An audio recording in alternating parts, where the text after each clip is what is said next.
Continuando nossa aula de contador assíncrono, nós mostramos, né, na aula anterior como nós fazemos uma contagem, começando sempre de 0 até o limite. Ou seja, se eu tenho 3 bits, eu conto de 0 a 7.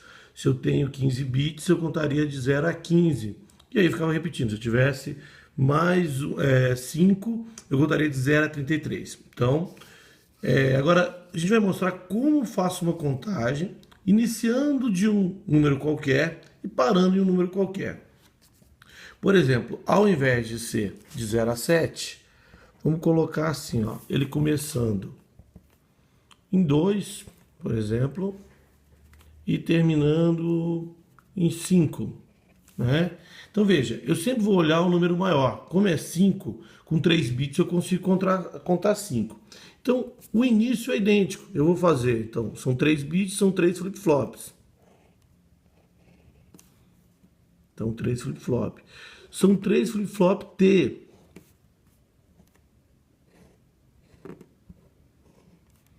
Três flip-flop T. Todos eles alimentados em 1.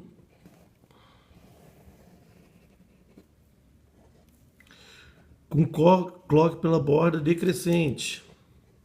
Se é crescente, sempre saindo do Q para o clock, do Q para o clock. E aqui um clock. Então, esse contador aqui é idêntico ao passado, né? Se eu não fizer nada, do jeito que está, ele vai contar até 7, né? De 0 a 7. Bem, mas eu não quero de 0 a 7, eu quero de 2 a 5. Então, eu vou pegar uma condição inicial. Minha condição inicial vai ser o primeiro número. Então, condição de partida. A minha condição de partida vai ser o primeiro número, que é 2, que corresponde a 0, 1, 0, né? O número 2 em binário. Bem, o que eu posso utilizar no flip-flop para que, independente de clock, independente de qualquer coisa, ele coloque na saída a resposta que eu quero? Bem, é o preset e o clear. Sendo que se eu quero 0, eu tenho que colocar o clear. Então, veja, aqui é o mais significativo, aqui é o mais significativo. Lembra, quanto mais distante do clock, mais significativo. Então, se eu tenho 0, eu ponho o clear. Se eu quero 1, né, dependendo da maneira de representar, posso colocar assim também.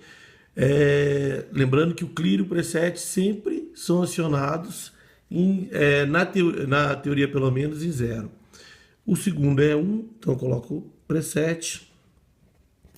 E por último, 0, eu coloco clear. Beleza?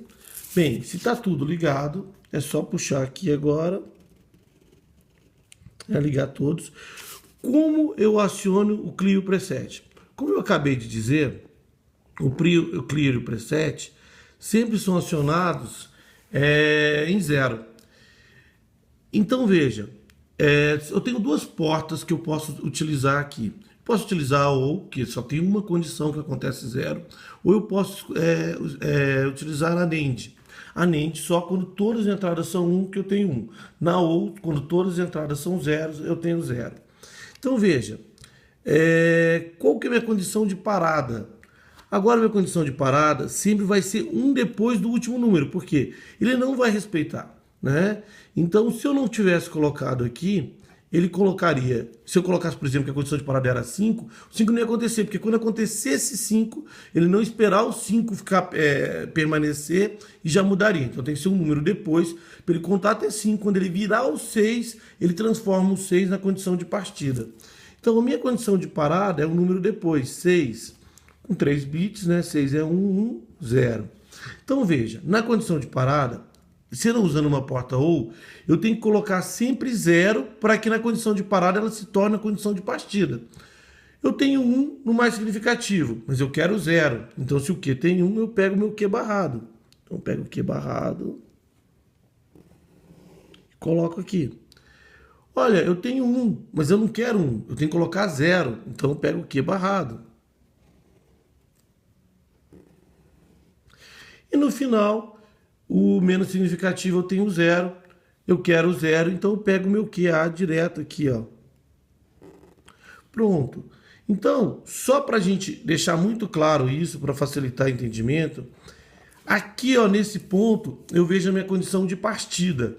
E na condição de partida, sempre eu faço da seguinte maneira. Se eu tenho zero, se eu quero colocar 0, eu uso clear. Se eu quero colocar 1, eu coloco preset.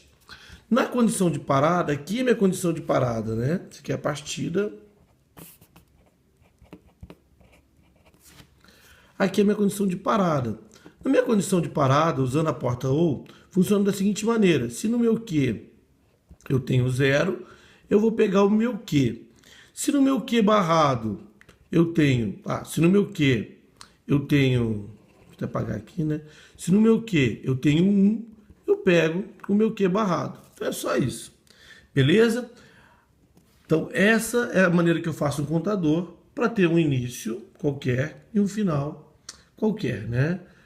Independente do que a gente está buscando. Então esse é o primeiro contador assíncrono com início e final variável. Bem, é isso, pessoal. Eu vou fazer uma aula depois com o simulador, mostrando como eu faço isso variável, mostrando o circuito funcionando, beleza? Muito obrigado.